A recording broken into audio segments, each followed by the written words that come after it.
Well, this is a video that my friend Georgia Boy 44 has been waiting for a while, and lately he's been kind of heckling me to get going on it. He's showing some Glenfield 30 videos and a 30-30 load that worked real well, so it's probably time to get busy on this. And I've had this rifle for quite some time, I don't know, 4 or 5 years anyway, and I grabbed it off the used rack locally. It's a Glenfield 30. We'll get it untied here.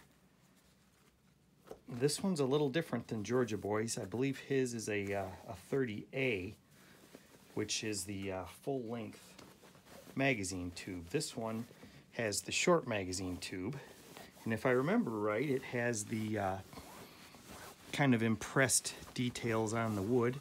Yeah, there you go. There's the impressed styling there, and you know, we got a little bit of wear and tear on this, but you know, once again, it is a used gun. A few nicks there on the bottom, but you know, maybe we'll put a stock wrap on it or something and you won't even know the difference. But like I said, this one's got the short tube, small front sight there.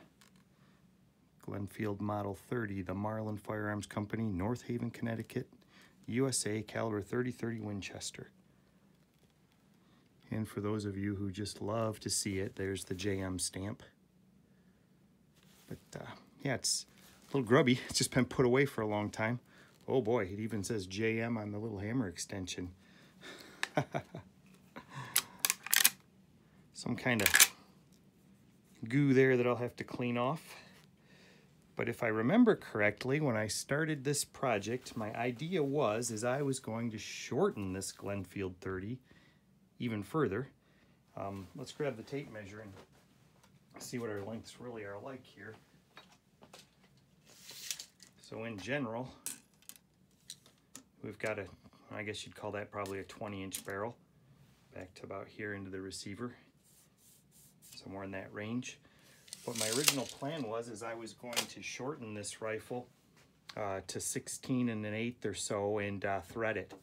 And after a lot of measuring the bore versus the barrel diameter, there's not a lot of leeway for the threading. So I looked at alternate threads, a 9/16 thread, and a couple of other things. The plan was to make a scout rifle out of it, short with a suppressor. And I didn't feel bad about it being the less expensive Glenfield 30 rather than a real 336. So I picked up this XS Sights lever scope mount, and if I remember right, you drift out the rear sight here, and then these two screws in the top of the receiver are used for this scout scope mount. You can see the picture of it there. They call it lever scout. So that was the plan. I was thinking about shooting the rifle first to see how it shot, and if it was a good performer, maybe I'd just leave it alone. And after doing the measurements and whatnot, I think for now I'll just shoot it as is. We'll go ahead and run it with the regular length barrel. I won't shorten it, I won't thread it. We'll just set it up with the scout scope and take care of it from there. So what I'll have to do is I'll have to drift this front sight out. I'll have to get that scope mount set up on there. These two screws, a little bit of Loctite action, get that all taken care of. I have two of these Leupold Scout scopes, one newer box, one older box. This one is actually mounted on a different firearm. I grabbed the box thinking this was the one, and then I realized, oh, well, there's nothing in it. But this one does have everything in there, so this one's ready to go. The other one, this one here, is mounted on one of my Thompson Center Contenders. It's on my 357 Max. For the way that I was shooting it in a sitting position, a regular scope did not have enough eye relief, and a pistol scope had too much eye relief for so the intermediate eye relief, like you have here, IER, intermediate eye relief, that was just right. So I stuck that on a 357 Max 10-inch Contender barrel, and I've been shooting that. But I think I'm going to change the position that I shoot that Contender in when I'm shooting big bore silhouette, so I think it's going to come back off. So I have to decide if I'm going to use this one on this Glenfield 30 or if I'm going to take the one off of the Contender and put on there. But I think this should be serviceable. We got the nice little deer scene stamped in there. That's kind of nice. It's interesting. Relatively plain on the receiver sides, just everyday Glenfield 30. Like I said, I have not shot it or anything like that. It's just something I grabbed off the used rack, and it just got put away, and the project just kind of got stagnant. You can see this just needs to be cleaned. It's got some dried up oil and stuff on it to clean up. But suppose that you could strip that finish and fix those little chip marks or whatever, but I think for now I'm just not going to worry about those things. I think I'm just going to put it together and shoot it and see what I have, and check out that recommendation that Georgia Boy had on the load with the FTX bullet. So that's a project to get started on. But I did get all the parts out. I don't remember what I had decided to use for rings. I remember that I grabbed some thinking they'd be the right height, but I may have to do a little digging around in a box to see what I was thinking. But this is pretty nicely made, this access sights, and of course the rear sight will come off and that'll sit right down on there like that, and then that scout scope will go here. Like I say, this catches the last two holes there, and then this dovetail, there's a piece of hardware in the tube here that goes in there. See here, it's kind of like your, for an accessory rail or something. It's just that it's a dovetail that matches that sight dovetail. That goes in there, and it picks up this front screw here and clamps everything down against the barrel. So don't particularly care for the gaudy labeling that's on there, but I guess I'm just going to have to live with it. But that's the plan for this Glenfield 30. So this is the only Marlin of any sort that I have. I don't have a 336. I've looked at 336s in 35 Remington a couple of times and thought that I'd like to have one, but I just haven't ever done it, I guess. So this will be the first Marlin that I've actually gotten out to the range myself. It seems like I've shot my friend Dave's 336, but I think that's the only Marlin that I've got any time with. I've got mostly Winchester levers, so I shouldn't say mostly. Other than this one, all of my levers are Winchesters. It's got a bunch of oil and goo that'll clean off there, but yeah, I don't think this is a bad old lever gun. Like I say, I grabbed this off of a used rack locally, so and that's got a lot of swirl marks in it. I wonder if it may have been refinished or something. I don't know. Or maybe they're just like that. I don't know. But screws all look real good on it. I don't see anything I don't see anything screwy with the screws. Well, I hope the screws are screwy. If the screws aren't screwy, they're not going to hold very well. But I don't know, is that a typical finish for a Marlin? I don't know if that shows in the camera. It almost looks like it's got, could just be polishing marks. Maybe that's how they are. I don't know. Get some oil and stuff on it there too, but I don't, that side you can see it too, a little swirly. I don't know if this has been refinished or if they're just like that. The side of the lever and stuff is just, it's not real high polished or anything, but so I don't know.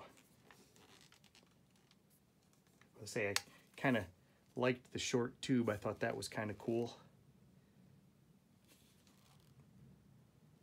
Anyway, that's the Glenfield 30. I'll get busy on getting the scope mount put on there. Say the first thing will be to drift that out of there. I guess you got to lift it up and take this adjuster out of there. Drift this out. I would guess it comes out left to right. I don't think it'll be in there very tight. We'll just set that on the sandbag and do that. I don't know how much of this I'm going to do on the camera here. It's kind of tough to work around it. I'll try to do some of it on the camera so everyone can see a little bit about the project. I'll set that on my sandbag and I'll put something under the buttstock over there. This towel will work fine under the buttstock. Hope that view's okay. And I'll grab a plastic hammer and just tap that a little bit and see how it does. Might not even need to use a real drift on it. Can probably just,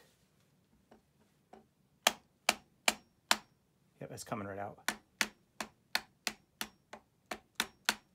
Yep, I'll just get a piece of dowel and that'll work real good for the tapping or piece of, I got some phenolic right here. This will work real well.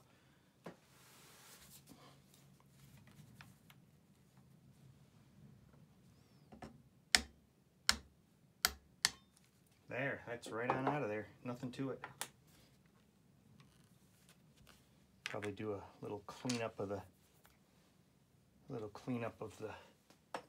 this isn't really Butch's Borsheim, this is Ed's Red. I used up the Butch's Borsheim.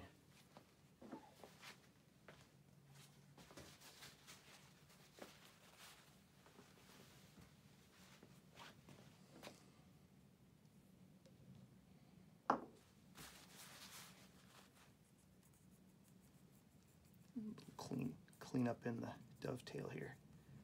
It'd be interesting to see how that sight mount fits. I don't know if, I say I'm not a Marlin expert by any means, but I don't know if different 336s or Glenfield 30s, I don't know if they have different barrel contours or if they're all the same. I have no idea how that all shakes out. So it'll be interesting to see how well that fits on there.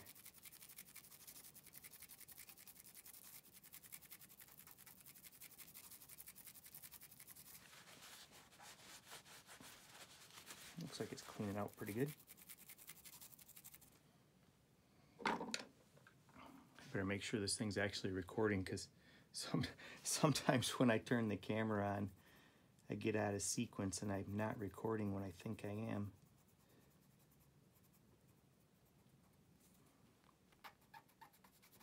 Let's get down in that groove a little better.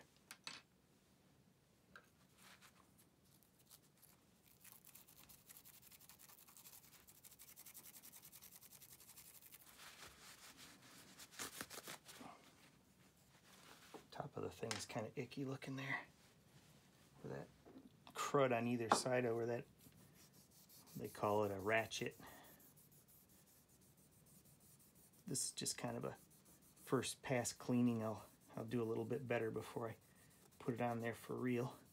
So we'll have to work on getting these screws out back here too. I might ought to think about putting a little bit of penetrant on there.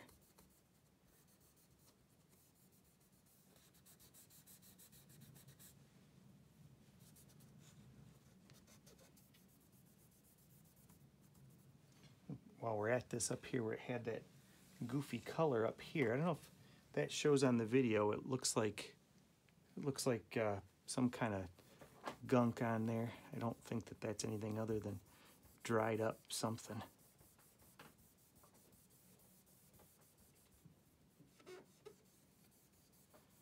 The Ed's Red doesn't seem to be taking it off. That looks a lot like the kind of dried up crud that was on my the Kreg that I bought.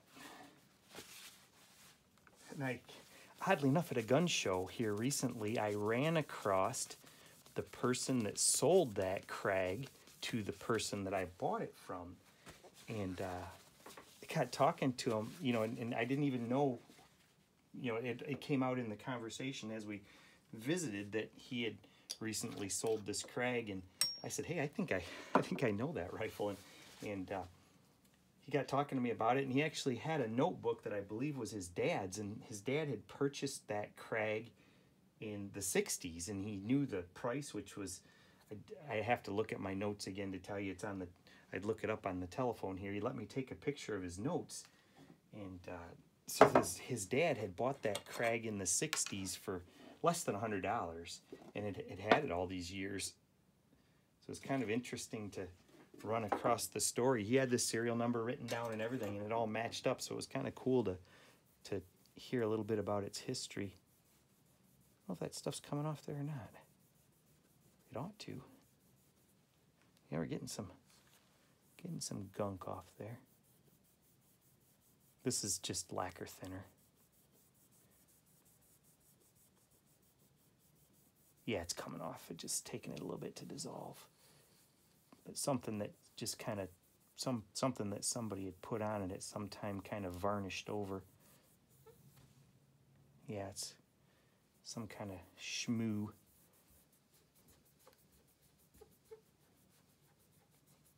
I love the smell of lacquer thinner. It's probably not good for me, but I like the way it smells.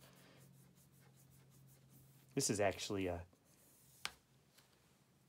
special thinner for airplane dope. It's made by Randolph Corporation and marketed through one of the hobby retailers. But it's good thinner, and I've had it for a long time, and that can's been open. If you don't use it, it's going to evaporate anyways, and I don't have any model airplanes to paint right now. Well, I have some to paint, but I'm not working on them right now, so we'll use this to clean the rifle instead.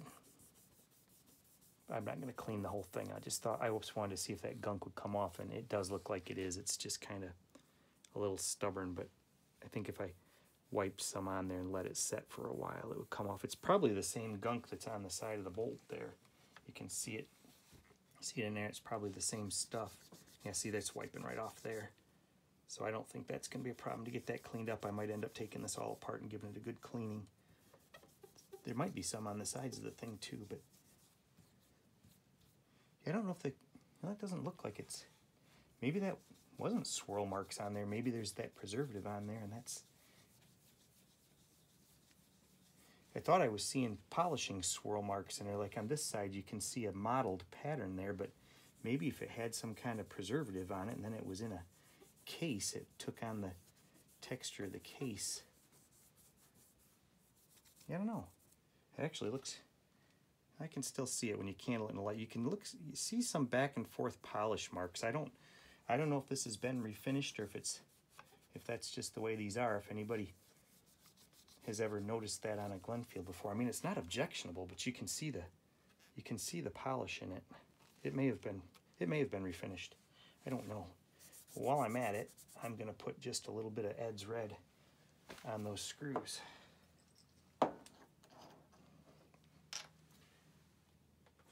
Get a dropper here. Hope this is in screen.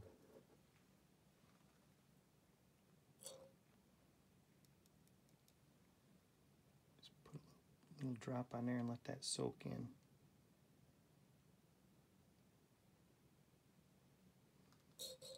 Just a dab will do ya. That's what they say, right? Cool. We'll let that soak for a little bit, and then hopefully those screws will come out well. Let's set this on here and see what it looks like. I'll soak up a little bit of this around the outside of that just so it doesn't run all over.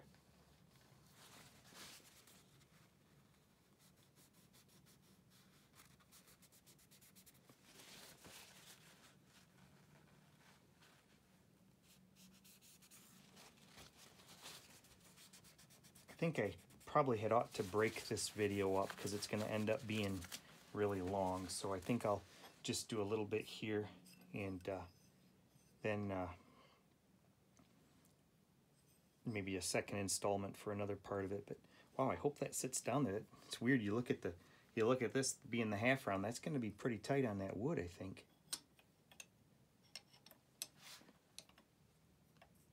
Yeah, that's a problem.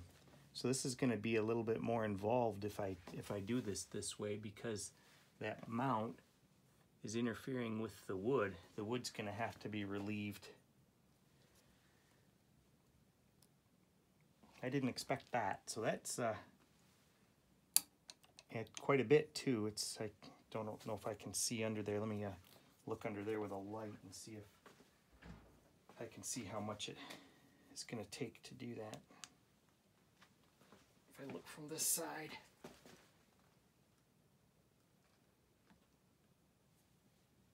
yeah, it's got to go down it's got to go down quite a bit. It's not sitting anywhere near there, and it's hitting on the wood on both sides. Oh no, maybe not. I had it tilted this way a little bit. Let's be a little more precise about the fit there. Maybe I'm wrong. How are we lined up on the holes?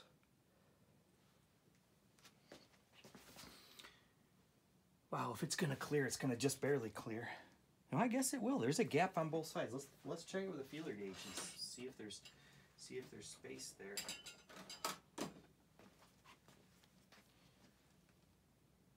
Yeah, I think there is, as long as that's centered. Oh yeah, it's gonna clear. Wow, that scared me there for a minute.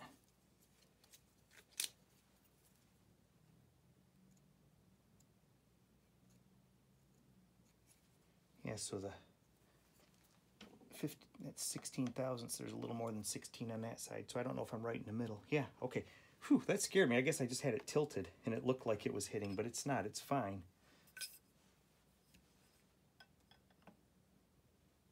Is that setting down on the top of the receiver, though? No, it doesn't set down on the top of the receiver. Maybe it... I'm going to have to read the instructions, because maybe it doesn't set down on the top of the receiver tightly. Maybe it just gets kind of pinned in there with the screws. All right, when all else fails, read the instructions. But yeah, that does have clearance that way. It looks like it's going to squish down a little bit when it's tightened. But if that's an awful lot to pull that down, you know, that's just setting on there loose right now.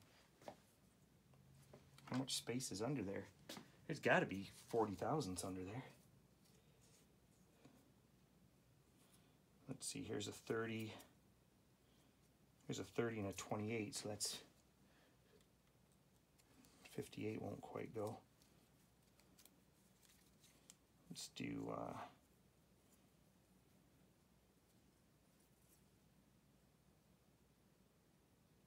58, 30, 28, 32, 35. 35 and...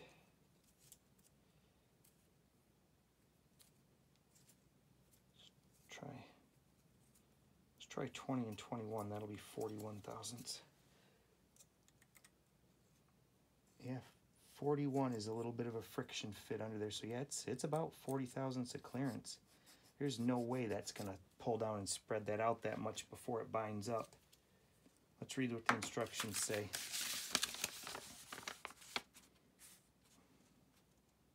XS lever scout mount. There are no instructions on it, it's just a cut sheet. Well, that's so much for reading the instructions, eh? I think I'll have to look online and see if there's any instructions for it. That might be the next step in this whole thing, so I can't imagine that that's going to tighten down that much. You only got these little wimpy screws.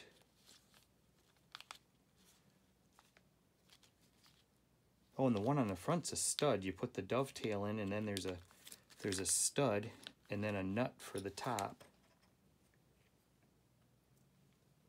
But that's not, maybe it doesn't pull down tight. I'm gonna have to do some reading. But if that is supposed to pull down tight, I would have to have 40 thousandths of clearance on the sides too, and it doesn't have all of that. So let's kind of center that up. That's centered up. Yeah, I've only got, there's only maybe 20 thousandths on either side. I need 40 thousandths to pull it down even to just make contact with the top. And I'll bet I don't have 25 on either side. 25 goes there. 25 goes, yeah, so there's maybe 27, 28.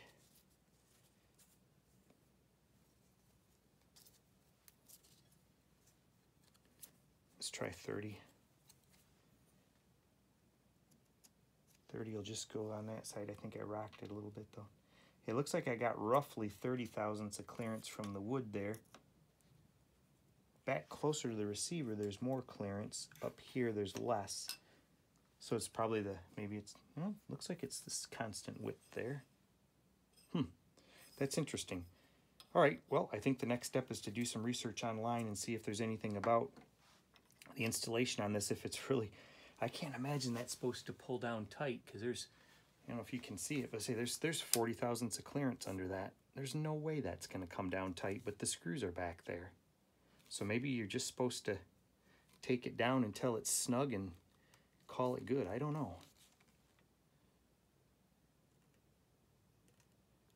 I mean, even if you did torque down on that, you know, you're going to pull down in the front a little bit on that dovetail, but all this is going to do is it's just going to bend right there. It's not going to pull the whole thing down evenly. That's cantilevered. I would guess that you just, maybe I should make a shim to go underneath it and pull it down against the shim. I'll do some reading and see what the right thing to do is, but that's the plan to get that mounted on the Glenfield 30. scout scope and go from there. Thanks everybody for watching.